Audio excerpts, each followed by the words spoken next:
7 p.m. and YouTube, Instagram, Facebook Live, and soon to be LinkedIn, but I'm not sure if we got that ready this week, but it will be soon, which is great. SpeakuP Monday is about inspiration. So it's a Q&A which goes a little bit deeper than just your surface level Q&A. And the idea is that, from what we're talking about now, there's value for both the audience and our guest as well. So I guess the easiest way to put it is a bit like this, and you might find this at home as well. So I call it the clock. Those of you who have tuned in before will know exactly what I'm going to say. If you don't, that's okay. So a clock is 12 till 12, and often in life what happens is that 12 till 2 represents what we know that we know. So we know our name, we know where we're from, we know how tall we are, we know what we like, we know what we love to drink, right? That's 12 till 2. Now 2 to 4, or that's 2 to 4. Now 2 to 4, what usually happens is that these are the things that we know that we don't know. So we know that we're not good at this, we know that we're not good at that, or we know that we suck at this, or whatever it might be. Now 4 till 12 is a really powerful area, because that's where the stuff that we don't know. And quite often, those formative years, 0 to 7, these the theta brainwave state that we're all in, where we're impressionable like a sponge for anything that's going on around us in our outside environment, coming from our major caregivers, then what happens is that we get programmed with this stuff. And then the RAS locks in, and then it carries on for the rest of our life. The RAS is a filtering mechanism that our brain has that basically creates our life. So it's creating our life from the 0 to 7 years of age, the things that we learn, the things that we were programmed with. So that 4 till 12 is really interesting, because it causes us to try and perhaps think about things that maybe we haven't spoken about before, or things that we've completely forgotten about, or things that we're not even aware were even there.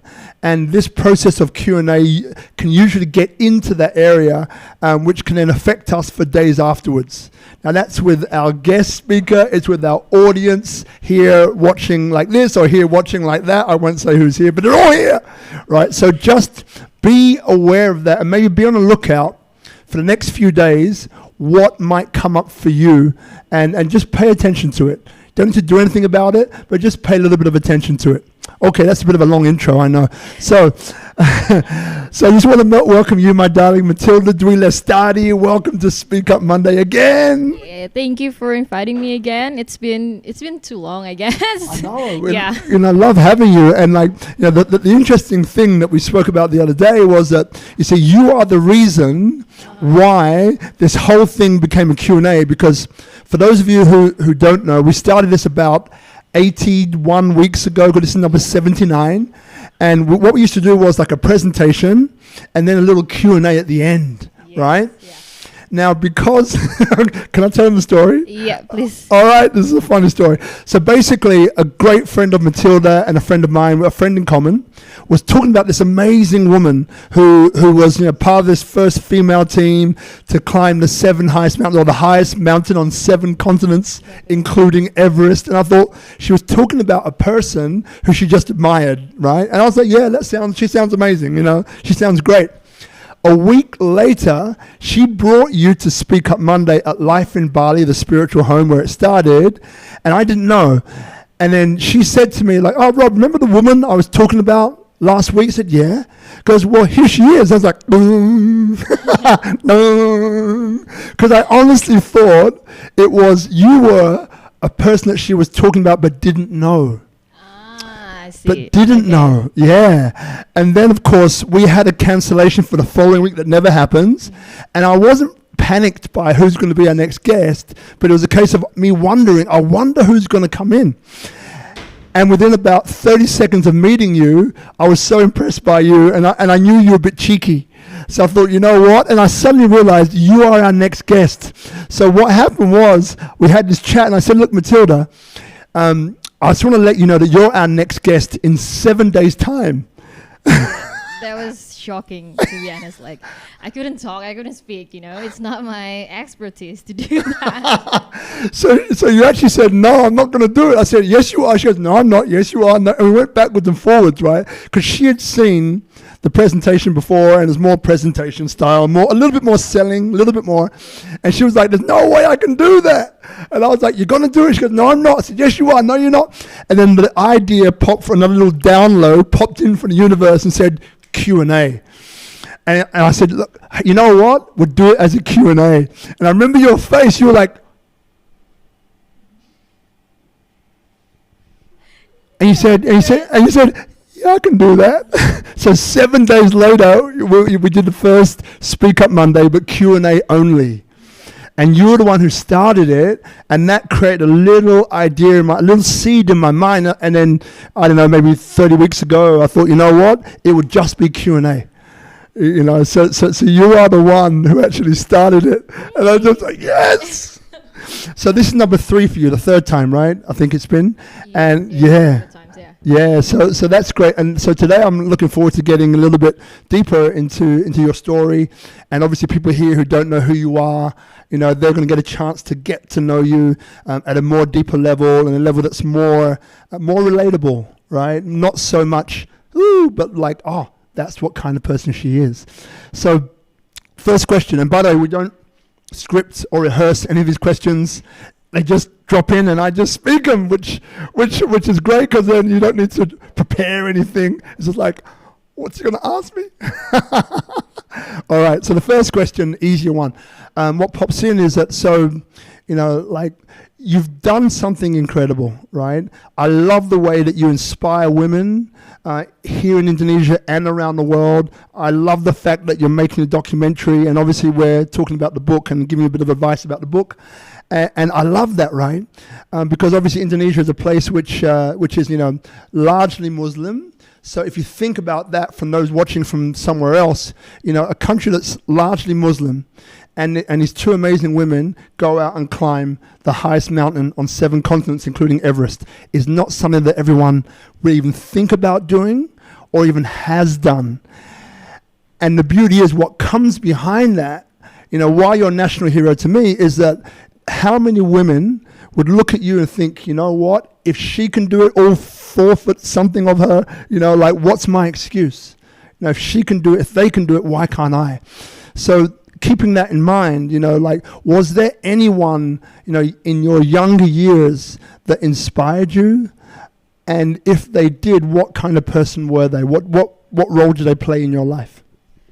Okay, well, actually, in my younger years, I didn't really have any idea that I would become a mountaineer, you know, or that I would be in this kind of field. But I have this, okay, so back when I was in high school, I always like watched DVDs all the time after school. And it was all about all of those Western movies about New York and all that. And then if you guys know, like, Sex and the City, the movie. Yeah. I mean, no, never heard of it. Yeah, it's Sex and the City. And then I fall in love with the character of Carrie Bradshaw. Wow. Yeah, of her. I admire her independent and the way that she just know what she wants, you know, and just always go through it and always dream something big.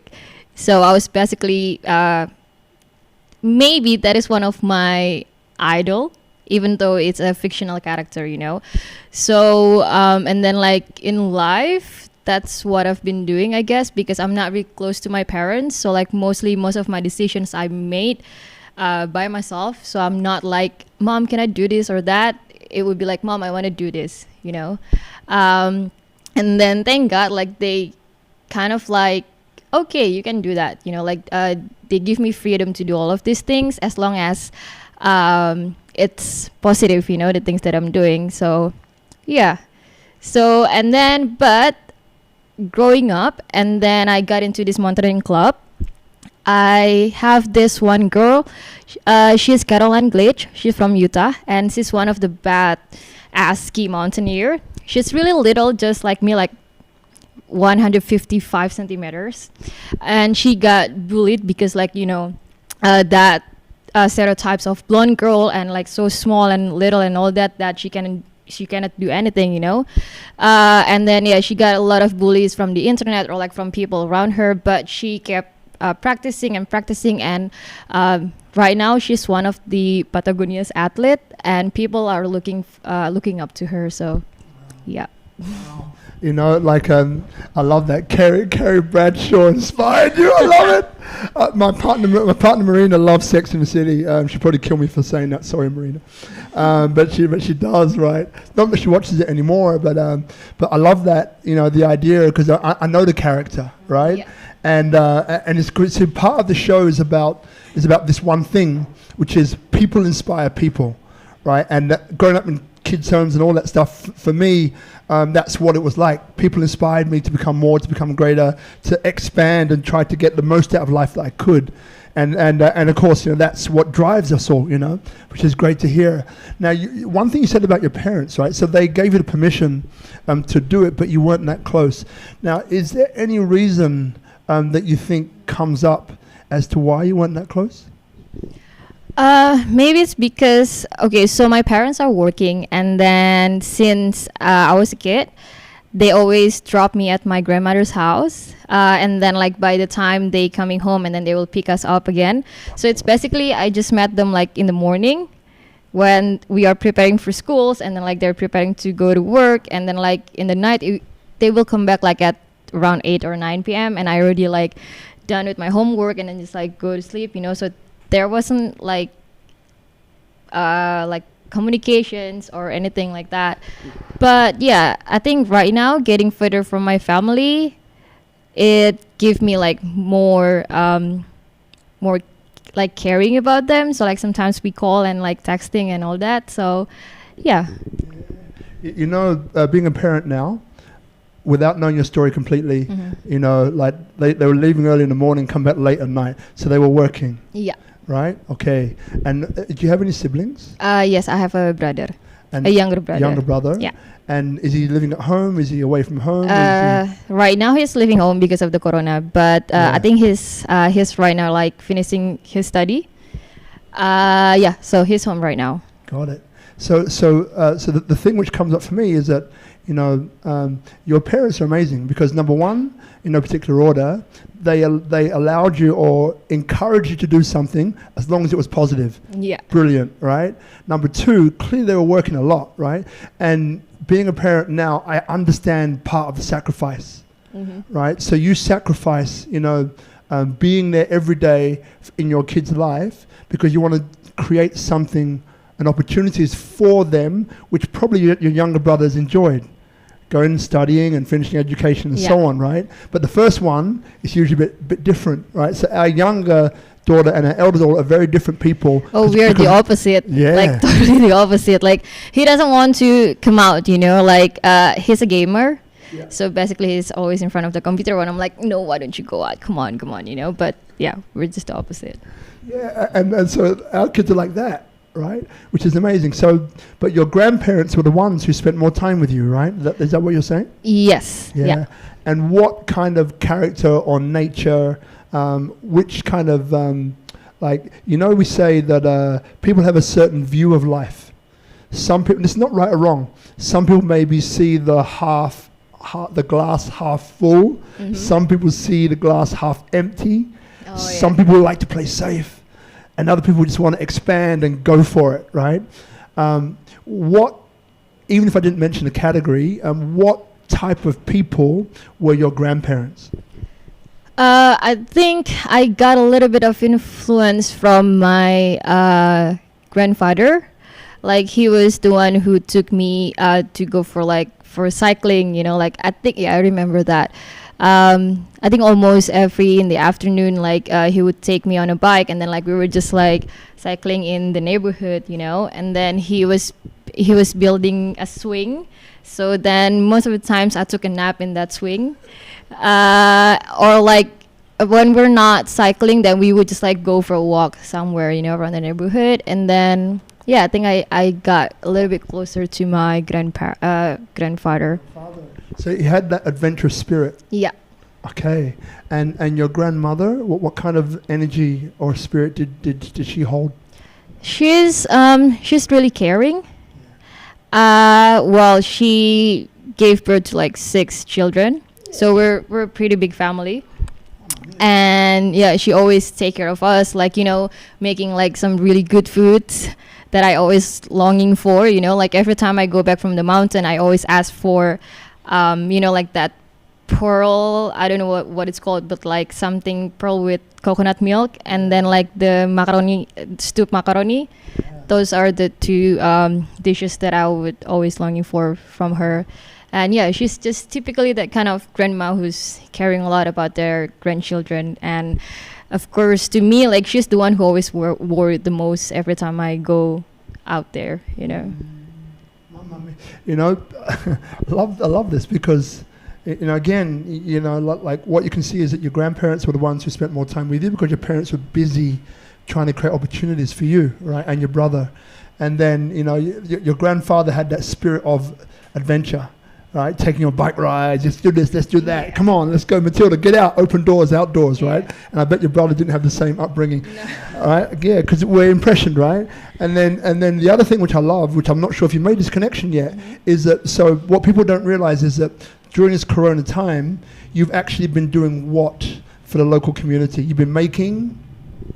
Okay, so during this corona time, like one of my friends is here actually.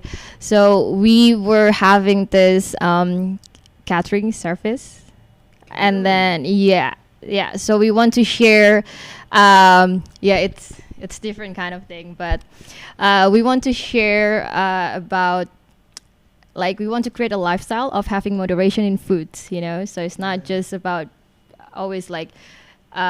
Eating veggies or like whatever, but like we need all of those protein and carbs and all of those things, you know. So that's what I've been doing.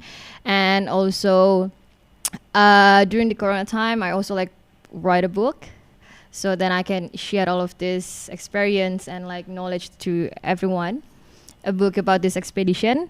And also in the making of the documentary movie about the expedition as well. And so one thing, and then we'll get on to the mountain climbing. Why did you choose food catering? What was it that? Because again, you know, things that drive us. Sometimes we know what they are, sometimes we don't. But what for you was, you know, saying, well, I know what we can do, and we can help people in this way. I really wanted to like so.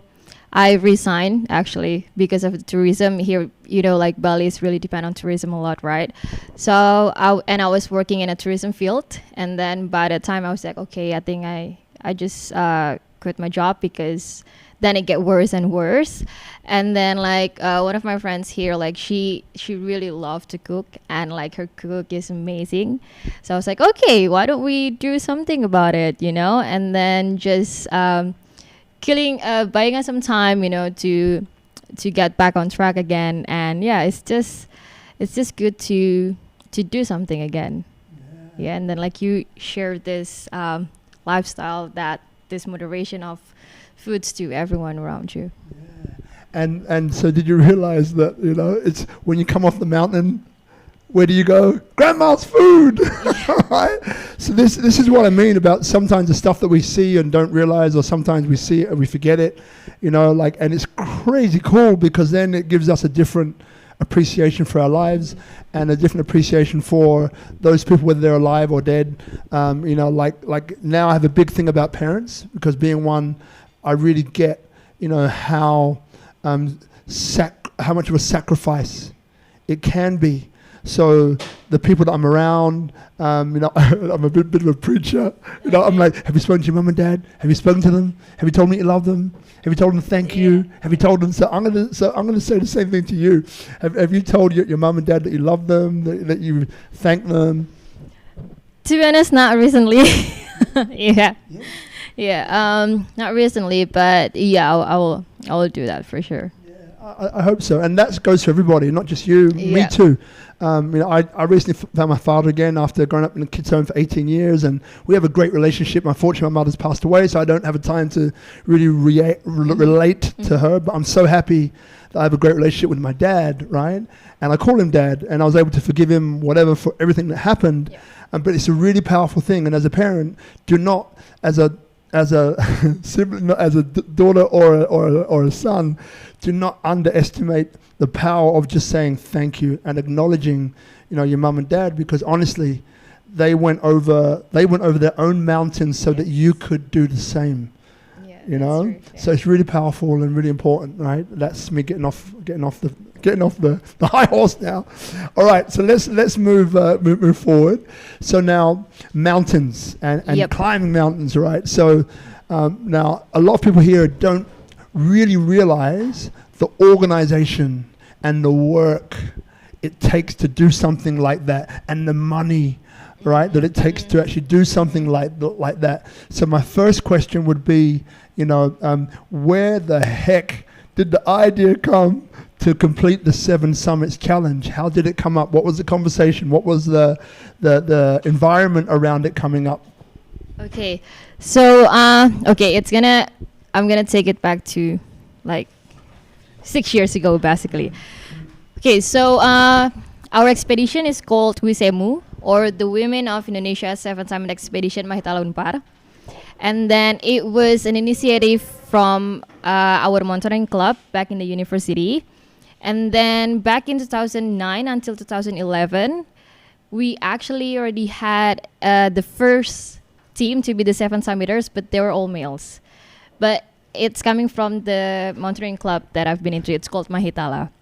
So then with that idea, like, okay, we already got the male team, right? So why don't we right now have the female team as well? Because, one of the 7 Summits is here, basically in Papua, Carsten's Pyramid. So then the idea began in 2014.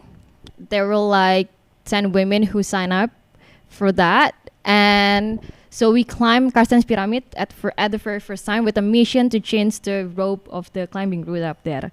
Also, like, it become like a task somehow, like, can these girls made it or not? If they could make it out alive, then okay, let's do with the other 6 mountains. So that's how it happened. And then thank God we did it. In 2014, we succeeded in changing the ropes and also summit to the Carsten's Pyramid. And so after that, we built the team, the climbers team, and also like the support team, we call it. And the support team is the one who were arranging all of the sponsorships, the publication, and then getting all of the media and all that. So with one general manager. So then we were like working a lot from that. We were using our alumni networking, and also from our seniors in mountaineering club, and basically that to get the sponsors. And it was hard because it was a lot of money, and at that time there wasn't many people believe that these girls could make it, and then especially that we're the one. So it was a little bit hard to convince all of these sponsors, all of these big companies to like, okay, they could make it, But then thanks to our alumni as well, like somehow they could make it, that little steps, like behind us with all of those things that I didn't want to really know, because at that time we were busy like preparing for the training and also doing the budgeting and arranging contact the mountain agencies and all that. So yeah, it was pretty hard, but then we finally got it. So I know that some people are going to ask, so I better ask the question, otherwise I said, why do you ask that? Oh no, sorry. So how much? They're like, yeah, I know. So in total, for 7 years, for the 7 Summits, like 5 billion rupiah. So that how much in? So 5 billion rupiah is like 5 sevens, 350 because $350,000. Is that right? Somebody? Or at least for Everest itself, for one person just to climb Everest, it's 70,000 USD. Yeah, 70,000 USD just to climb Everest. Everest. Everyone got that? And that was then. Now it's probably more. Yeah, I think so. Yeah. So if you're thinking about climbing Everest, make sure you got a bit of pocket change. Maybe a little bit more. All right. So now I know you a little bit, right? So But you know, like there was 10 of you that started. You went up against enormous odds because how long did it take you to raise the money? Okay, so it coming up with along the way actually. So then at the first mountain, we got sponsored also by one of the mining company there. Yeah, we got like a little collaboration on that. So they were sponsoring us also with our university. And then on the on the second and the third mountain, there was some funding from one of our seniors. Like he was actually the owner of one of this mining company, like oil and gas, all that, and the university as well. And the fourth mountain, it was from our university as well.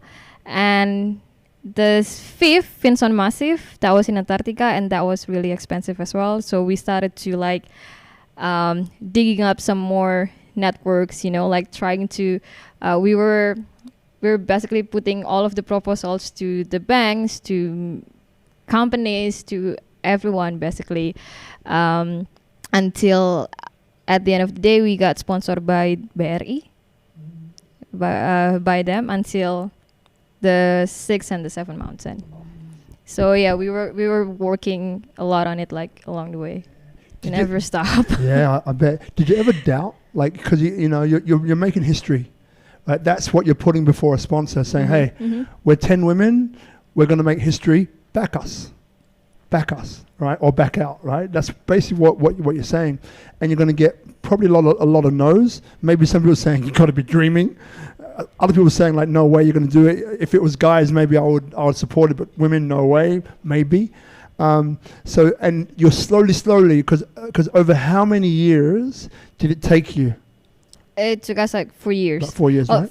10 women was the one who signed up for the open That's recruitment. Right. And then like we got into 4. Yeah. 4 to go for the first mountain. And then one had to back off because like her father died at that time. So then we'd continue with the 3 of us. And then after that, after the 4th mountain, in Aconcagua was our 4th mountain. And then one of our friends, she got she got altitude sickness. That triggered her aneurysm. Yeah. So then it went really bad, but right now she's okay. And then after that, we continue with just the 2 of us. Yes. Mama. So like, so then did you ever doubt that it might not happen? And in the middle of that doubt, what did you do, or what was around you to keep you going? We always have a doubt, basically. Like it never gone just like that. But then, like Gora said, like no one could guarantee that this would be succeed. You know. I don't know, but there was just we would be just focusing on the training, you know. And then there was a time actually when we were planning to go on Everest on 2017. Yeah, so we wanted to do Everest before Denali, right? But at that time we didn't get any sponsor at all, you know. Like, okay, so we went to Finson Massive on December 2016 until January 2017. And like 3 months after that, we were planning to go for Everest, right? And then at the end of the expedition, we would go to Denali next year. But then we didn't get sponsored at all. And at some point, me and Didi, we were feeling like we wasn't ready for Everest. It was just this kind of feeling that you don't know where did you get that from. But if we went to Everest at that time, then we would die, you know, basically, because I don't know, like we weren't feeling good about it, you know. Also with this sponsors, like it wasn't really working that well. So it's like, okay, we don't get the money, maybe we have to postpone it and all that. So yeah, it was basically a blessing though that we didn't go for Everest at that time. Yeah, so that we changed the plan. So in the middle of 2017, we went for Denali first, which it was also people would also doubting us like a lot because they said that Denali was the hardest in between the 7. Because it's technically the hardest one, right? Yes, and then it was the hardest one. It was the hardest one, but I love that mountain as much as I hate it. Yeah, so then we went for Denali, and then after that we went to Everest, but after Denali we already got this kind of confidence kind of and just like a good feeling, good vibe to go for Everest, that okay, right now we are ready to do it, you know.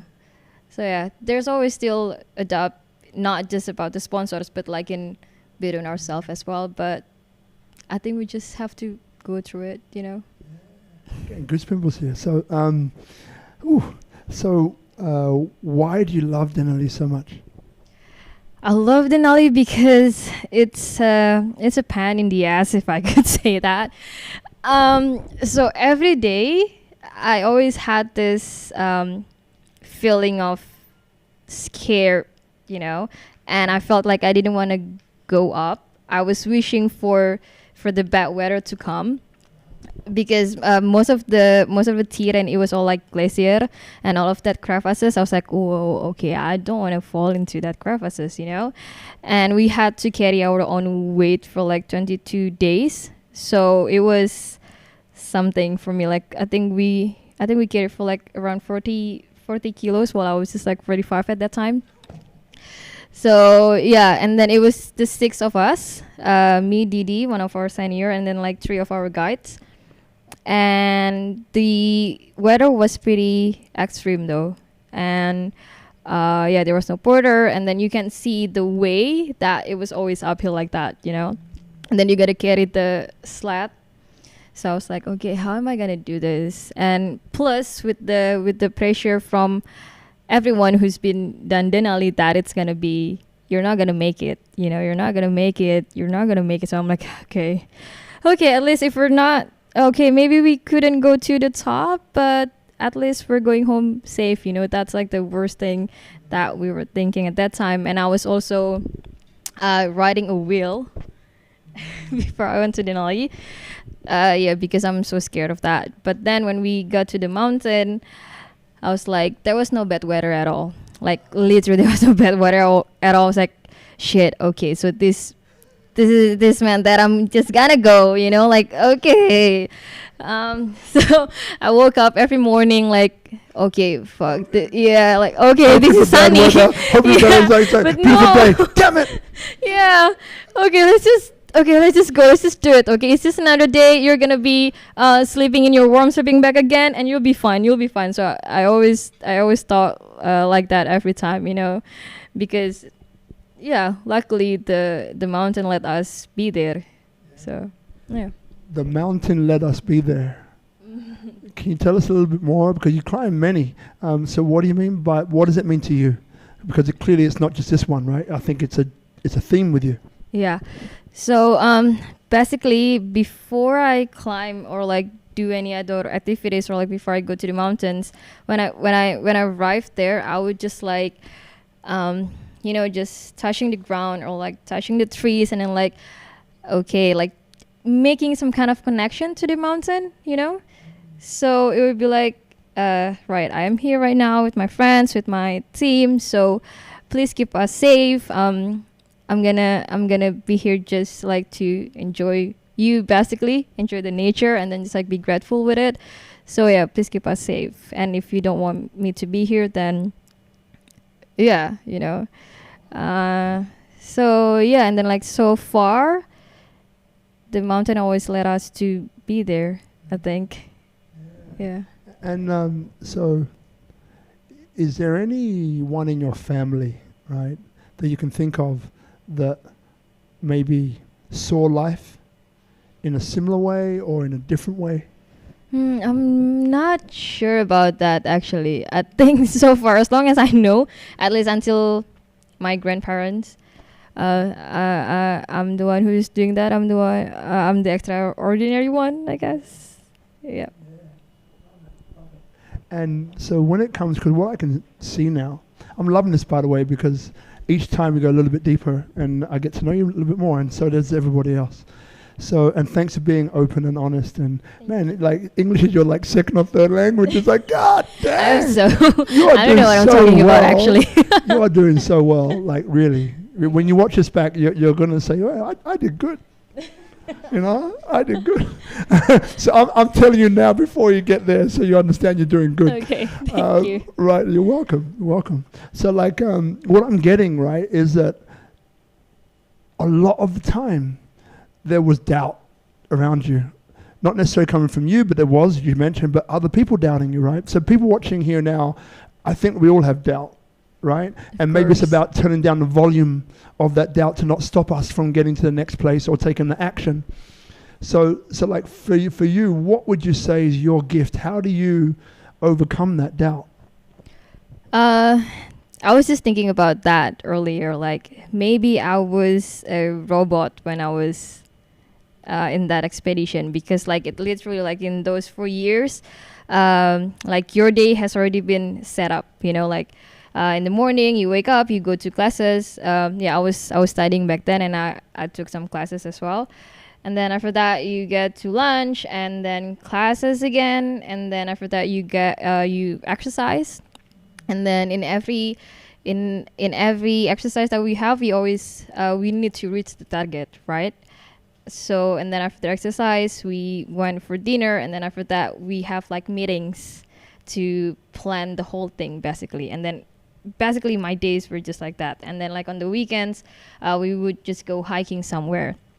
And so in that time somehow I'm thinking like, okay, I didn't even think anything actually. Like sometimes like my mind just like empty, you know, and then just do this, do that. Everything was just like automatic, you know. So I think maybe that's it. And then sometimes I'm thinking that because there was like a lot of things on my plate already, because of the training, and then like I had to, you know, creating the making the travel arrangements to go there, and then like getting myself more knowledge about how to climb, you know, the technique, and then how to use the crampons, ice axe, and all that. So I think thinking about what other people say, or like having doubts in myself, that wasn't the right time to think about it. You know, I'd rather do something else that can help me go to the mountains, I guess. Yeah. So what comes up is that, you know, like some people, they have, you know, this approach of just willing themselves, you know, I'm going to do it, I'm going to do it, I'm going to do it. Some people visualize, right? Yeah. Visualize the end result, which I know you did a bit of as well. Mm-hmm. You know, and you visualize where the end result is for you and what that feels like, and embody it and all the rest of that. But your support team did an amazing job with you. Amazing. They did, because yes, they yeah. really set your mind up, almost like army, like set your mind up of just like, as you said, like there was no time for fear or doubt. Yeah. We were so busy, and what they did, just thought, not saying it's the truth, but what they did is that they just programmed you to win, right? Yeah. They just programmed you to be successful without even doubt entering in much, or even at all. I'm sure there was a bit of doubt, but like volume turned way down, and just that the fact that you say that, you know, you knew exactly what you're doing each day, you know, before you even went to sleep, it was like, tomorrow I'm going to be doing this, and you know what time, you know, so really, like, it's amazing to hear, you know. And please give a shout out to your support team. Tell us, hey guys, you are doing an amazing job until now. I love you. So please tell us the names of the people that in your support team. Well, it's a lot. It's a lot of them. Okay. So our general manager is Sebastian, and then there is Ambon, there is Fefe, there's Mariting, Aska, Nadine, Alphonse, Rizal Bakri. Well, a lot like I don't know, like more than 20 people, because like, you know, they were all students, and then like sometimes they have to graduate, you know, and then like when they are graduating, then we change into another people, you know. And then Alif, Nadia, semuanya. I'm sorry I cannot mention all of you guys. No, but you did. And what's the name? Is it WISSEMU? WISSEMU. WISSEMU. Yeah. Okay, WISSEMU. I just want to make that clear so everyone understands, because quite often, we get, you are amazing and you're incredible, no doubt about it. And also there's the power of the team, the people behind you that maybe are the unsung heroes, right? And that's why I just want to take a little bit of time just to give them a real strong round of applause and acknowledge them, because they set you up beautifully, Yes, man. yeah, Really, they like, are. I'm like, oh, Yeah. it's like, I want your support team. They're really amazing. These guys are amazing, far out. So now, one thing which I really want to touch upon, and I've had the pleasure of meeting Didi before, Yeah. and she's astonishing as well. What a beautiful person. I wish she could be here, but I know she's somewhere else. So Didi, next time you're going to be here too. We've got 3 Yes. microphones. Didi, you're going to be on, right? Because you're amazing too, right? So Didi, or give us her whole name, Fransiska. Come to Bali. I she's the one that I always I don't know, having a great time with, Yeah. and then she's basically like life and death partner, because we were all in this together, and then like we shared about a lot of things. We shared about our crazy thoughts, all of those wild thoughts in a bathtub with a bottle of wine. That was that is one of our traditions. Every time we climb a mountain, and then if we got a really nice hotel with a bathtub, then we would do that, just to talk shit about other people, or just like talk shit about our life, and like, okay, let's just enjoy this, and then that we're gonna make it as long as we got each other. And was there any experience that comes into your mind that really bonded or galvanized you two, and what happened? I think it's also because we kind of like the same kind of similarities. Yes, and also like she's the one who always like overthink about anything, and then I'm not. Oh, no, just take it easy, So that's how we can compromise and like balance each other. And so in our 5th mountain, since Caro is one of our team member as well. She is one of the climbers as well. She got that mountain sickness. Yeah. So at our 5th mountain, it made us become closer and closer, because it was basically just the 2 of us. Like we got no one than just us. And then there were like a lot of tasks that Caro was handled, and then like it's now just the 2 of us. So yeah, I think it's from there that we got really bond with each other. I enjoyed meeting her, and talking to her, and kind of getting a sense of who she is as a person, and the connection between you two. Because when we did the other one, you could see what the connection was, and then through that filter of what you just said about one of the things, one's like, hey man, you're thinking too much. Yeah. Let it go. Let's just have a bottle of wine. Come on, let's do it now, right? So you've got this going on, and because as you said, you're a 10, then you went to 4, then to 3, and then to 2, and just the way that you prepared yourself, and the way that you were able to spend more time with one another and complete one another and just trust one another, right? So is there anyone else that you trust like that? Let me think. I'm not sure though. Yeah, I mean it's a different kind of experience, that I had with Didi. And also like with my other friends, like here and everywhere, it's always different kind of things. So it's just like I cannot compare that kind of. And I just believe it like this, that like right now me and Didi, like we're not at the same cities, right? Like she's in Bandung right now, but we still talk, and we still like just having video calls and all that. But also like I have my friends here who I also trust, so it's the same, I think, for me. But it's just like the experience that, okay, if you wanna do this, or like if you want to share this thing, then you go to here or you go to there. Because like I also kind of believe, or like at least in my personal opinion, like you cannot always have your friends around, like, and you cannot always keep them around because we also have our own things to do, right? So then, and it's okay. Like right now, I don't have Didi, but I have my friends here, so that's okay. Got it. Yeah. And so, is there anyone who's let you down? How did it make you feel, and what did you do?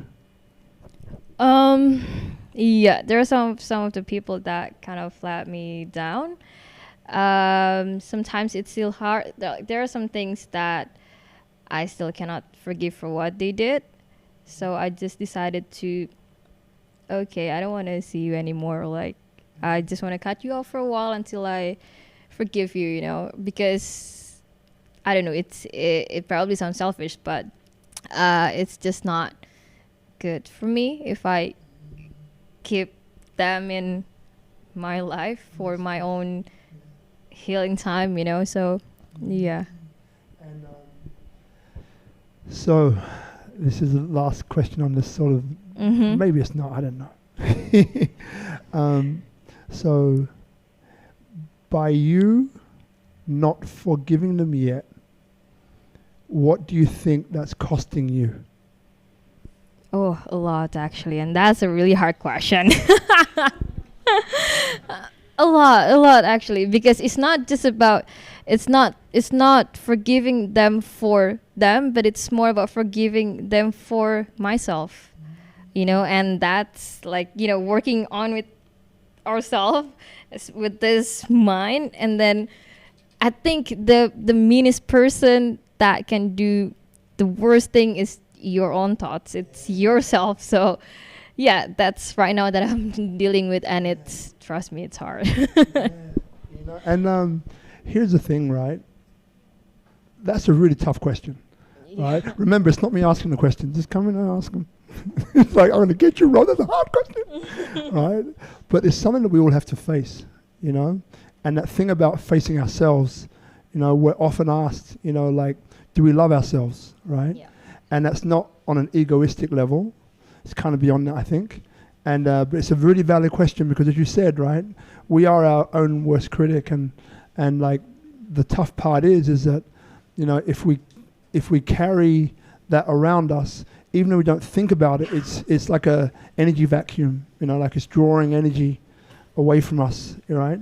And it's better to have that energy within us, So yeah, I'm just going to sit with that one for a little bit and just see what comes up. But I appreciate you being honest. Maybe that's something, that 4 to 12 for you. Oh, yes. Yeah. You know what I mean? That area worthy of a bit of thinking. And so then, if I ask you the question now, right? Do you love yourself? What would you say? I love myself still. yeah. Even though like there are still some of doubts, or like some insecurities and all of this anxiety is just crawling out to you in the middle of your sleep sometimes, like, am I worth? Am I like deserve all of this? Having this title as a 7Summiters, it's pretty hard. And sometimes I felt like I haven't really embraced it like fully to myself, especially when you see like there are some other people out there who are doing like crazy things, and then I don't know, like your life wasn't really or isn't really kind of life that they're expecting you to do, because like you already at this top, and then what they're asking is like, okay, what are you gonna do next? Well, I'm just gonna like, no, I ain't gonna climb other big mountains just yet. Like I want to do other things. I want to discover other parts of myself. So yeah, that kind of I don't know, that kind of questions and those things sometimes still like, am I doing okay? But yeah, but I do love myself, because at the end of the day, it's just me who can rely on me. Even it's hard. Yeah. Thank you, darling. And I think that's one of the things that people really I had a lot of success playing sport and in some other areas as well. And but that thing about, feeling the pressure of other people's thoughts, of other people's opinions, right, is a really tough one. And again, I'm not here to give you, coaching. No worries. If you want me to, you've got my number. Oh yes, yeah, for sure. Right, but like, what I find is that, let me do it this way. Mm-hmm. So there was a story that really hit me the first time I met you, when we had our first SpeakuP experience, right? And it's a question that people here have got. So I'm going to ask the question, and in that story, they'll hear an answer that relates to them, whoever them is, right? Okay. So the question is this one, right? So when you reached the top of the highest mountain in the world, remember it now? Yeah. All right? The highest mountain in the world, which is Mt Everest, how did you feel? What happened to you? Was it a come to Jesus moment, as some people asked me at the time? Come to Jesus. And by the way, I'm not defaming Jesus in any way, shape, or form. I was brought up a Catholic, so it's okay. But the reason why I ask it is that it wasn't what I was necessarily expecting. Mm-hmm. Maybe it's what these guys are expecting. But please take us through the story of beginning to reach the top and reaching the top, how it felt like to you, and what thoughts were going on for you. Okay, so we did the summit attack, we started from Camp 3, and by that, it was like 101 already with my Sherpa. My Sherpa's name is Pasang, and he was really, really good. He was still young, like 28 years old, but at that time, it was like his 6th climb to Everest. I was like, whoa, okay. And okay, I'm just gonna give my life to you, So yeah, we started like at 11:30, so it was like midnight, and then once you get out from the tent, you already saw all of this lights, and then like they're making like a little queue up to the mountains, and then I was like, okay, it's just another summit day. You just gotta go to the top and then like just come back home after that, So then by the way, we took the Tibet route, so we didn't go through the Nepali side because it was safer, and there wasn't many people up there. Like in that summit day, I think it was just like around 60 people on that day to go up, compared to the Nepali side that could be like hundreds, So then we got to the first step. The second step was the hardest because there was basically just a stainless steel stairs, just like that on the hills, and then like if you sleep, then you die, basically, just gone like that. And it was even like stable, it was like that. I was like, oh my god, Pasang, how can I get through this, yeah. And then after that, we got through the third step, and then that's when the sunrise started to come. And I was like, whoa, okay, this is amazing. Like I suddenly didn't really feel that scared anymore. Like I didn't really feel cold, even though it was pretty cold up there. But then you see the sunrise, and then like you feel like just that warm, like, oh, okay, this is amazing. This is what I come up for. Like this is what I'm looking for. This kind of feelings. And then after that, we went up little by little through all of those steep path and all that, and then until we got to the top. It was pretty crazy. I think like the top wasn't that big. It probably just this big, So the summit is about maybe three or 4 square meters. No, it's not even this. It's just like. Yeah, well, it wasn't that big. Yeah. Like 10 people could stand up and say, "Hey, I'm here! Get off the summit!" Yeah, exactly. And then when we got up there, there were quite a lot of people up there, and then I could see some of the people coming from the Nepali side. I was like, "Come on, guys, you can do it!" Like it's just little steps. And then so our Sherpa, so I was there with Didi as well. So Didi was like, Didi was behind me, and her Sherpa name was Pemba. So they were making us sitting on a little space right there, and then I was just like, okay, I was enjoying the view, you know. And then if you guys are expecting like in those movies, like, hey, yeah, I was at the top, but I didn't because I was tired as well. And then I was just like sitting there and like, oh, okay, oh my god, this is amazing because you get all of these 360 views of everything basically, but it was all just mountains, you know. And I was like, okay, but I'm at the top of the world, but okay, yeah, this is beautiful, yeah, okay. But then you gotta think that, okay, I gotta take pictures for my sponsors, you know. So then, right, let's go all of those flags out from the back, and then taking pictures. Okay, pasang Pemba, could you please take some pictures? And then like we took some pictures, and then after that, okay. They were just like, okay, let's go down, because like there would be like another people who were coming, and then like, you know, just wanted to take pictures there as well, and then like enjoying their summit moment.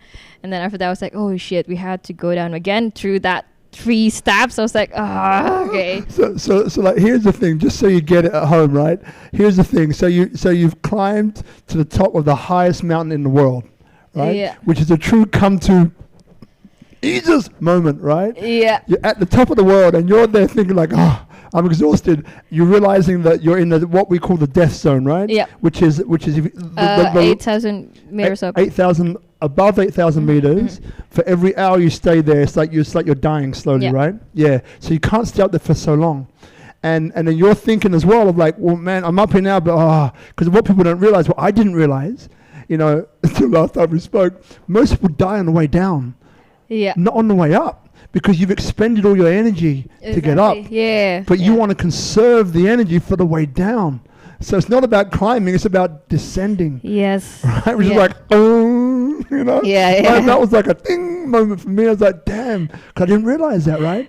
And then what you've got is you're there going, and then like, take a picture of the sponsor, like, So I mean, I was really grateful to be out there, you know, like trust me, I was happy, and I had this kind of euphoria. Man, I was at the top of the world, but you cannot really expressing it because there were like other things that you had to do, you know, and then like imagining that you had to come down at the same part, which I wasn't that good at coming down as well, you know, like my balance is not that good. So I'm like, okay, but thank God I was there, we were all safe, you know. And then back to the base camp, it's the like the real moment where I could really like absorb everything, you know. And like, okay, we were up there, dude, we were up there, bitch, you know. So yeah, it's actually coming down that's the mandatory thing. So I want to go back to something that came up earlier on. And so you said that the part of you hasn't fully embraced or imbibed the whole thing. And this was going back to that, you know, the way that people look at you is like, hey, Mathilda, what's next? You know, which mountain's next? Where are you going, right? So my question to you is what do you feel is left to imbibe? Is left to what? Is left to feel, is left to accept. Because you said earlier on that I haven't fully realized what this all really means. So my question to you is that, like, what do you think it would take you to fully realize the whole thing? I think that's when I stopped thinking about, I don't know, like what other people say, or like all of those expectations. Like, I don't know, like right now I'm thinking like maybe they don't have it, you know, it's just my mind who create that. So yeah, probably until I can stop thinking about it and just like, yeah, Hilda, you did that thing, you know, and you should be proud of yourself, and just really do whatever you want, because they don't really care, basically. You know, thank you. Speaking to a lot of high achievers in business and sport and all the rest of that, it's a really common thing, right? That you spend so much time getting yourself prepared and ready, and getting the system and getting yourself organized to achieve this massive thing, this huge feat. And when you do it, it's like, and then you kind of come down from that. And it's difficult for some to really imbibe it, to really realize it and feel it, right? And again, it's a common thing that I found when I talk to people who've done some incredible things.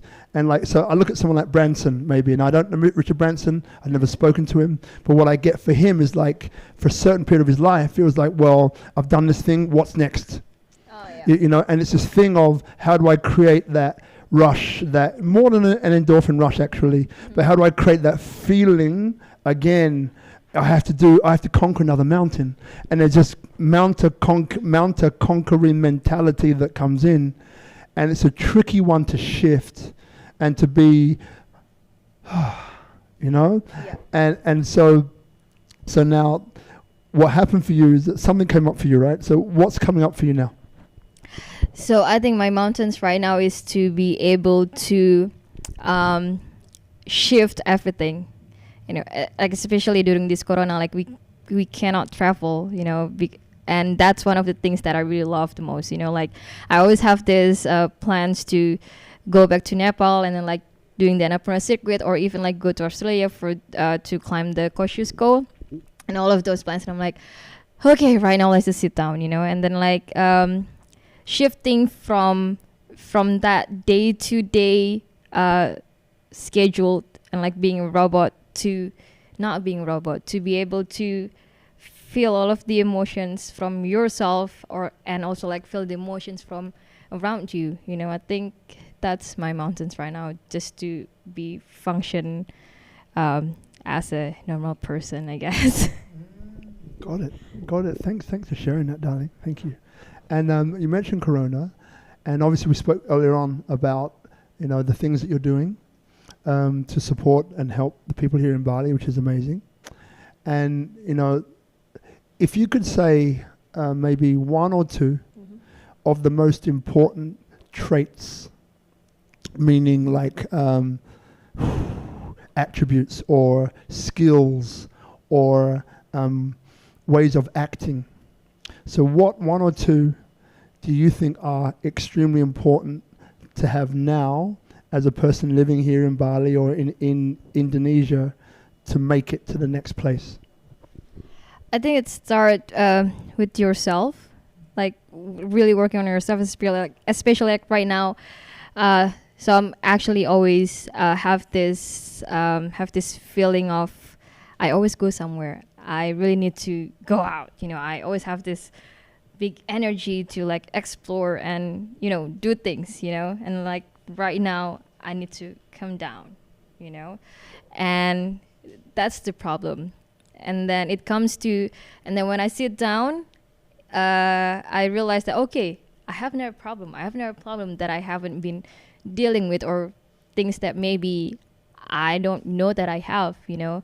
So then I think the first thing is that it's to be able to sit down with yourself and then just rethink again what do you really want. What are the things that have you been procrastinating before, or like things that you don't want to deal with but actually you have to face it. I think it's more to that. And second is just always dreaming big. I think like that's the only thing that can keep us going. Dreaming is still important, you know, because I think that's also one of the things that keeps me going, like always having goals, always having something to do. Thank you. Love it. Oh, I could talk to you for hours. It has been hours, it hasn't. So two things. So for those of you who have some questions, just think about what those questions are. And I think we've got a microphone around somewhere, right? Yeah, cool. So remember, when you get hold of the microphone, so if you talk like this, you won't be heard. Just angle it towards your mouth, so it's directional. And then, and then feel free to ask your question. All right. So we've got a question already. Okay. All right. So let's just do it. Hey. Yeah. Just it's put working. your mouth. Yeah. Working. Yeah. Cannot hear myself. So I got the only one question, and it's short one. Finally, what was your biggest insight you catched on like the whole like this traveling around 7 heights? What was your biggest insight you got? Yeah. Okay. Yeah. You get that? So what was your biggest insight Yes. In Like this is not just a trip. I mean, Yeah. it's a trip. all good. And I'm just trying to get clear on the question so everyone else can hear. Yeah. So what was your one of your biggest insights during the 7 summits? Yeah. Is that the question? Yeah. Yeah. Have I got it? Got it. All right. Beautiful. Okay, my biggest insight. It's a lot actually, but one of them is that I know that I can do many things that I want, and it gives me like more confidence to just be brave. Just to fight for what you love, because climbing mountain is something that I love, so I will keep doing that, and also to appreciate little things, like literal little things, because up there when I was putting off my mask, my oxygen mask, I was gasping for air, and then like all of my body were just like, it was kind of like shutting down, like I couldn't feel anything, and then like when I put the oxygen mask back again, I was like, okay, thank God. And it was just like a few seconds, like maybe 10 seconds to just like sip a drink, so that I could be like more confident, and then like really appreciate things and the process when you want to get something, because I don't know, process never lie. Thank you. And because I know who asked the question, and I think you are amazing too, darling. So what it brings up for me is that obviously we have both men and women here, and I don't mean to single women out, but because you're sitting right next to me, I love you, and I know part of your message, and I would like other people to hear it as well. So, so what would your message be for other women who may be watching this, regardless of color, age, country, background? What comes up for you when I mention about mission and about women? Be yourself, like literally be yourself, and then love yourself, and just literally do whatever you want to do in life, because we all have this everything right now. We can access everything, and then like we got another women who can support us, and that's all that we can do. If we can support other women, then there will be so much love in this whole world. And can you, can we be doing some stuff in Nepal? Can you let us know about maybe the things that you're doing in that regard? Like in Nepal? Yeah, just in general. If you're supporting any charities, creating any foundations. Oh, okay. For now, we're not doing anything in that. But at least what I can do is be there for my girlfriends here. Beautiful. All right. Now, any other questions over here? And if the microphone isn't working, then just shout it out, and I'll repeat the question. Yeah. Thanks, brother. Just to create a little bit of action. When was it? I mean, have you ever some accident climbing? Mm-hmm. The most scaring, situation that you got it. Okay. Let me think of that. I think we didn't have any accident, luckily. But there was this one time when it was our first time climbing the high altitude mountain, right? And it was Karstens Pyramid, and we all got this mountain sickness. And at that time, we also didn't have porters, so we had to carry our own stuff. And I was bringing like 2 backpacks, like all of us actually. We brought like 2 backpacks. And we got a really bad mountain sickness. I think that is the most uncomfortable hike that I did. Like I was feeling like dizzy, and then you wanted to throw up, and then your stomach was just like something wasn't just not right, and then like you always gasping for air, like you basically just wanted to like stop and like, what the hell am I doing here, I think that. But then another almost near that moment was the one that our friends had in Aconcagua. So yeah, that was on our summit day actually, and then she was getting slower and slower and slower, and then like we had like, okay, there was something like really wrong with her at that time. So then one of our guides, like he was offering us, okay, like if we keep doing this, like with Caro, we are not going to make it. So then we still have like one day, like the next day was still like the best time to do the summit. So then we had like a little discussion, you know. So then, Caro, if you are okay tomorrow, then we're gonna take you to the summit tomorrow. But like for now, you better like go down and just like wait for us at the camp. So then we went up, and then after that we went back to see Caro, but she wasn't getting better. She got worse and worse and worse, and then the helicopter could only rescue her from the Camp 2. And then at that time we were still at Camp 3. So then Didi went with one of our team members to just like to Camp 2 to get the paramedics. There was also like a paramedic at Camp 2. And then me and my guide, like we were carrying Caro like to walk, but she barely walk, you know, like she was really like when she stepped like that, she felt that she wanted to fall. So she couldn't find the balance. And no, Hilda, I'm afraid to walk because I could fall, like I couldn't find balance. No, it's all right, you know, Caro, like it wasn't like it was a safe terrain for us to walk, basically.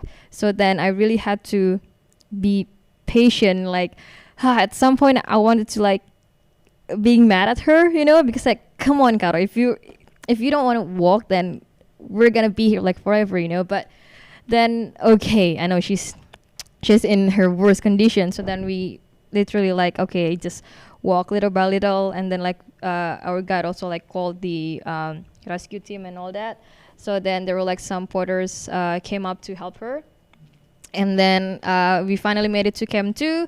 She got treated by the paramedics, but then her condition wasn't just right. So then after that, we got the helicopter. We flight her back to the base camp. And then she got stabilized for a bit. And then after that, we got another helicopter to go out from Mendoza back to Buenos Aires. And then she got hospitalized there. And yeah, and then during that time, there was also like the ambassador from Indonesia for Argentina that was helping us doing the hospital administration and all that while we were in the mountain trying to get out, you know. So yeah, that was one of the almost near-death experience, but not by me, but with one of our friends. But she's fine right now. Thankfully, yeah, thankfully. So a couple more questions come up, and so one of them is, so we're in Bali now, and obviously we're having a tough time with tourism from a place which is driven by tourism, and you said that you've stepped out temporarily, but what things come up for you if we say, like, how can we make Bali better, or not necessarily better, but more attractive to tourism? Like, is there anything that you feel could be done? I think it's more about the local people, you know, because I used to work in this sustainable tourism, so we went to the villages. We brought some guests to the villages and just to like live in, you know. So they would be with the family, and then like doing whatever the family is doing on their daily life, or just like go to a village where we could experience all of the cultural stuff and all that. So I think it's more about that. And if some people want to have some real projects, you know, like let's say introducing them to the recycle stuff, then it's not gonna be like only 3, 4, 6 months of project, you know. So I think it has to be like a really long-term project, like 1 until like 5 years, because it's gonna be hard, because we're not just talking about changing the system, but also like the mindset and a little bit of the culture that we have here. So yeah, I hope if anyone wants to help us, you know, then really go to the villages. And if you want to have a project, please like make it like such a long-term project, because it's gonna be hard to change something. And I've probably asked this question in a way, but as an expat, being here, of which there are many who will probably be watching this. So, is there anything that we can do? Do you think, or can do better? Maybe, I don't know, like maybe to talk a lot more to the people, and then like not just talking, but have the empathy, like to maybe like thinking to be in their shoes for a while, I think. I don't know. I don't have any right or good answers for it. No, but that's a great answer. So what you're saying is that it's about dialogue, communication. Like there's a few people here, Kadar's over here, and there's a few others, right? Who are doing some amazing things. Looking at you as well, Alexa, and so we're going to have a chat later on actually about something. It's a movement called Bali Collective. But we've been meeting up with a few of the NGOs around, and just to see what can be done. And I believe that that most expats who live here, right now, obviously, the people that are here want to be here, right? And some people care about Bali, right? We're attracted here for certain reasons, and we love it, and we want to see it recover well, which is Bali always recovers well. So that thing about what can we do. And just again, talking to some of these NGOs, one of the questions which I have is, quite often, we come with good intention about what we believe is needed, but is it actually needed? Like we're trying to perhaps, pass on what we feel will be good, as opposed to saying, well, open slate, what's good for you? How is it that we can assist and support?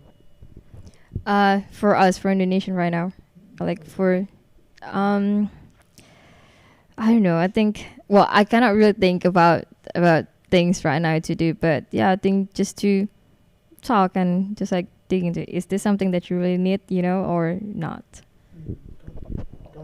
Okay, so now just want to check if there's any more questions. Yep. So there's a microphone, Brother Kadar. Yeah, you can speak, but then I'll repeat your question as well. Yeah, just so the guys at home can hear. Yeah. So I know that it's a very daunting task, to climb the Everest, and I have personally met some mountaineers. And so, what's your perception on death and the take on death? Because it's almost like embracing death when you take up such expeditions. So, what's your thoughts on that? Okay. About all of those people who are climbing Everest, or like? No, about your perception on death. On death. On death. Oh, so, on that. So yeah. Oh, okay, So your what is your perception on death? Yeah. Because given that you've done things which are kind of death-defying, let's be honest. It is, right? It is. Yeah, and you said earlier on that you wrote a will. I was like, I never knew about before, and makes perfect sense. But sticking with the question, yeah. So what is your perception about death? Well, it's something like, I think that's a certain thing in life that we're all gonna die. But there was a time when I talked to my mom. Okay, Mom, I'm gonna do Everest like later on. So then, if I die up there, just don't look up for me. Do not blame everyone. Like, do not blame everyone. Do not try to like rescue me or like whatever. Just do not do anything about it, because it's maybe like it's my time, or it's like it's just maybe I want to die up there, And yeah, just, I know it's gonna be hard for you, but you just gotta let it go. Just don't look for any reasons, asking why, or like blaming people, because I know like if I die in one of this expedition, then like my mountaineering club, Mahitala, or like whatever, like they would be kind of like the person to blame, but they're not actually, because I choose to be in this. I choose to die up there, So yeah, I think yeah, I think like that is the most certain thing in life. So before we got into that time, before we die, just make life as good as you want. So there's a guy, I won't mention his name, but he knows who I'm talking about. And so he came up. I listened to a talk the other day, and it was great what he said. Something about okay, so it was someone who was he was a base jumper. He is a base jumper, and he was saying that for people that are interested in base jumping, so look, and I won't get it all right, but I'll get the most important part right. And he was saying about before you go, there's 2 or 3 questions you want to ask yourself. And like one is, have I got anything to prove? Oh, yeah. Right? If I die right now, am I complete? If I am to die, right, am I complete? In that I've lived the best life that I could. And if it's my time, it's my time. Or is there something left for me to do? And based upon the answers to those questions would determine whether he would go up or not, which I found really interesting. Again, there's one that I missed that will come later on probably, but I find it fascinating because I think that's a great attitude, because so base jumping is probably one of the most dangerous sports in the world. I think I think the mortality rate is probably one of the highest in the world, but it's but just actually getting to grips like that and asking yourself those questions, because I'm attracted to base jumping. Do I want to do it? Probably not, but I'm attracted to it. It looks sexy, and they're like, going through the mountains, like probably everybody here wants to fly, right? But then, are you really ready for it? And if you're not, don't step in, right? Because there's other things. That's kind of what it's saying. So what comes up for you when I say that? I think, well, actually, if I die up there, then at least I die at my happiest place, like if I maybe doing the best jumping, I did something that I love, and I mean I know the risk of it, right? I know all of this risk. I am aware of that. I'm totally acknowledge it that I could be die up there, but then thinking about the process that I've been through with all of these trainings and all that, and it's and also a little hope and a little of optimism that okay, you know what you're doing, and then if God says the opposite, then it's all right somehow. Thank you. Now, last question. So this one's a little bit personal, little bit. Not that we haven't been personal already or anything. It's really the one personal question you're going to ask me? Really? I don't think so. So for those of you who don't know, a bit of a personal plug. So I have this program called Turn Your Story into a Book. And it teaches you how to turn your story into a book. And the point of it is, just like SpeakuP Monday, it's about people inspire people. So I'm really interested in people that are going to change the world, change makers, right? Who through turning their story into a book can impact positively 1 billion other people in the next 50 years, right? So that's what I'm into. That's what I love to do. And one is online and one is a one-on-one mentoring. Now, we had a couple of just discovery calls, a little bit of advice sessions. Let's call it advice sessions, right? Where I laid out to you some ideas about how to get your book out there, right? And the expedition. So, how far through are you in writing your book, telling your story into a book, Mathilda? And did you do it? No worries. Okay, so right now, we're gonna write 3 books. We're gonna write 3 books. One is about Everest and Carstens, because that's the first and the end. And then I forgot the other books, but it's about Aconcagua, El Brusan Kilimanjaro, and then Vinson and Denali, right? So right now, the first book is actually already in the publisher, waiting. In the queue for editing. As you said, remember? Yes. Lock and key. Yeah. Yes. That one. And then right now we are preparing the draft for the second book. So we're making a progress right now for real. Yes. Progress. Round of applause for progress, guys. Yes. Yes. Right. I love it because look, you have an amazing story, and what I love about part of the things I love about you is you're so damn humble. Goodness sake, you climb the highest mountain on 7 continents, including Everest, and you're so humble and down to earth, and just Everyone tell can it do that. and just tell it how it is, right? And like, you know, the thing which I'm pretty sure you're not aware is the amount of people that you have and will continue to inspire for the rest of your life. It's phenomenal what you've done, and I love it, right? Oh, it just I get all warm and tingly, right? Actually, cold and tingly. There's goosebumps here. So so I know that Jokowi had some type of communication with you. I think it was a tweet or something like that. You know, the president of the country is acknowledging you, right, for being a national hero. And like, what did that feel like to you? Did you feel anything? Like, talk us through it a little bit. Well, we were jumping out of our seats, you know. So when we got the news, I think we got back from Aconcagua actually. That was the first time that he was acknowledging us. So we got all of this connection back, you know, and then like our team was sending this screenshot of tweets of Joko, and we were like, whoa, okay, I cannot scream right now, but yeah, you know, like, okay, this is for real, you know, like, you're like, right now, Joko knows us, and I'm like, whoa, okay. That was really like an amazing thing that, you know, it's the president, like, they're tweeting about you, you're on their tweets, you're on their Instagram. It's like, whoa, okay, this is something cool. Yeah. You know? and look, so like we're going to shortly wrap up, but what I want you to have a think about is if there's anything left that you would like to say. There's no question. It's just, as in, you don't have to talk about anything, but anything that's left in your awareness to talk about that maybe you wanna let people know of. And before we do that, I'm going to talk a little bit about what's going to go on next week. And prior to that, how can people contact you or get in touch with you? That's the question now. Oh, okay.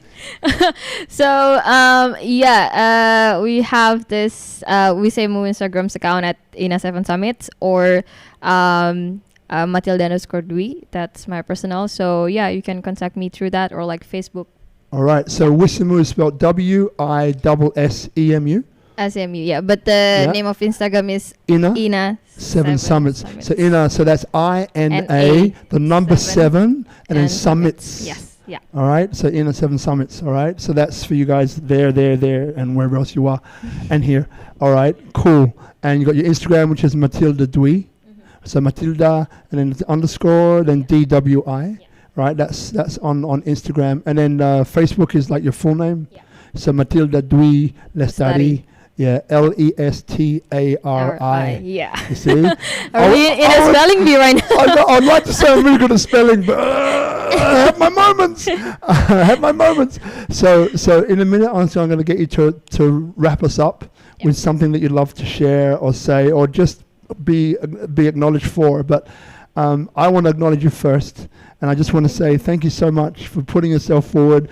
I so remember the time where I just met you and I said, in 7 days' time you're going to be up there doing this, and you were like, no way. But even then I saw this vein of cheekiness, of humor and beauty within you, and I knew you'd say yes. But I was just waiting for the answer to come. But it takes two. It still takes you to say yes. So I just want to acknowledge you for being that person, right? Through whatever it is, you're a yes person. You're a glass half full kind of a person who continues to inspire me and so many other people that I really don't think you've really grasped yet. And I'm not saying it's a good or a bad thing, but I think it's a great thing that you do what you do, right? And I love you for that. So thank you so much for being on the show again and always putting your hand up. And I think I gave you 7 days notice as well this time. Yes. I was like, okay, it's gonna be next week. I'm like, okay. It's not even a week though. Like it was in the middle of the week last week. I was like, okay. 6 How am I days gonna manage notice. this? Oh my God! Well, like next week we've got an incredible guy. So what we're doing now for the next period of time is all Indonesian. right? Basically. And next week is an amazing guy, Wahyu. His surname I'm not even going to try and pronounce. Maybe you can. And he's an amazing guy, young, bright, smart, lawyer trained. Is also at the moment putting the digital nomad bill through Parliament. He's working on a number of other projects. I met him a whole bunch of times. Great energy, great feeling, great view. He's a risk taker. He's a big thinker. He's a big dreamer. He's like you in a way, right? And I love him without even knowing him properly. So next week I get a chance to get to know him a little bit more and have other people get to know him as well. And then in the process. And then the other thing which I think is really powerful is that, we're here, we live in Indonesia, we live in Bali, or we're here for whichever period of time that we're here for. So I think it's really powerful and important, to go deeper into that because, compassion is something which I'm very fond of. And compassion is about getting to know the person, getting to know what happened in their lives to make them the person they are today. And often that happens between that 0 and 7 years of age. The people around them, like your grandparents, right? It could be your parents. And like when we're able to really connect with people on that level, then we really get to see why they are the way they are. And whichever ideas or preconceptions we have about them, which are completely out of the way, not even close to being true, we get to suspend and we get to look at. And we get to have an opinion on that and say, well, you know what? I think I'm a little bit blocked here. And I think I've got some work to do, and by just beginning to answer that, we get into that 4 till 12 zone of what I don't know that I don't know. And that's what I love to do. Right. So yes, I can't wait for next week. I can wait, but I'm looking forward to it.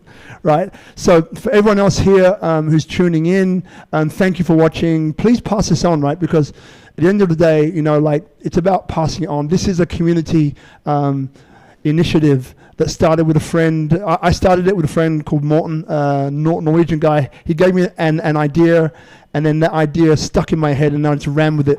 And that was 80 weeks ago, almost a year and a half. And we're going to continue to do this every week. We haven't missed a beat. And I love what it does. I love the fact that that I feel there's an energy. I feel that people come up and say, "Rob, I really loved that interview last week. I didn't know that about that person, or what I learnt was this, or what I saw was this, or what I was reminded of was that," and that makes me smile, right? Because that's the whole point. It's about us inspiring us, because people inspire people. And I truly believe that. But people inspire people beyond, Alexa, our limiting beliefs. Right? We had a conversation the other day. Beyond our limiting beliefs, beyond our identity.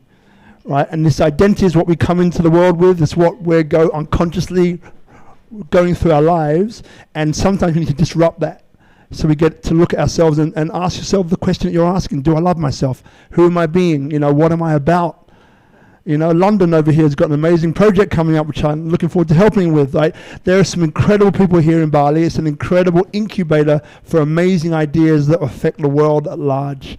And that's why I love being here. So, I went on a bit of a high horse there. Sorry. I'm like, what? I'm probably going to look back and say, what was I doing? But anyway, we've been there. So,